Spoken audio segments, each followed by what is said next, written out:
My name is John and I'm a single dad to my daughter Evie. Before Evie, I was working full time, I met Evie's mum, things were good for a while, life was fine, and I was happy. Things changed when we got pregnant with Evie. I was quite excited about becoming a dad, but I was scared too. I wasn't ready to become a dad, but it's something that I had to embrace. I was never going to shy away from the responsibility. Evie being there was great. It was a pretty magical experience, but me and my ex were going through a rough patch and the relationship had become toxic, and having a baby definitely put a strain on the relationship. It was a testing time, we split up. My ex's mental health had become pretty bad. Social services and the police had become involved and they decided that my ex was not coping with Evie, so I became a full-time carer for our daughter. Being a parent on my own, I had to learn quickly. I didn't know much about being a dad. I never expected to be a single dad. My worry was that I wanted to make sure I did everything right, taking the right steps for Evie's development.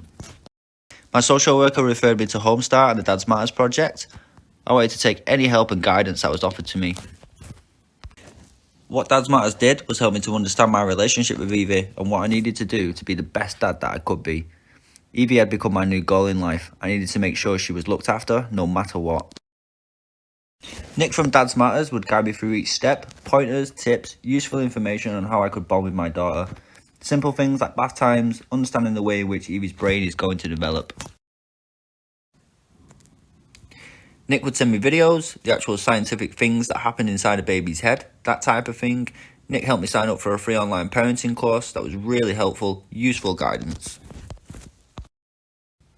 On top of that, it was just about really good support, emotional support. It was nice to have Nick listen to me and not judge, because at the time I felt like I was being judged by everyone, like I was a bad person.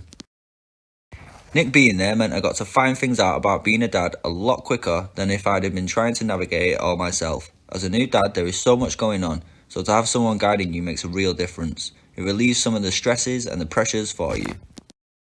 It's one of the best jobs ever bringing up a kid, but I'd say to the other dads out there, know that there is support. There are projects like Dads Matters. Reach out. Asking for help is never a bad thing, especially when it's as important as your children's development. Dads do matter, and their relationships with their children matter too.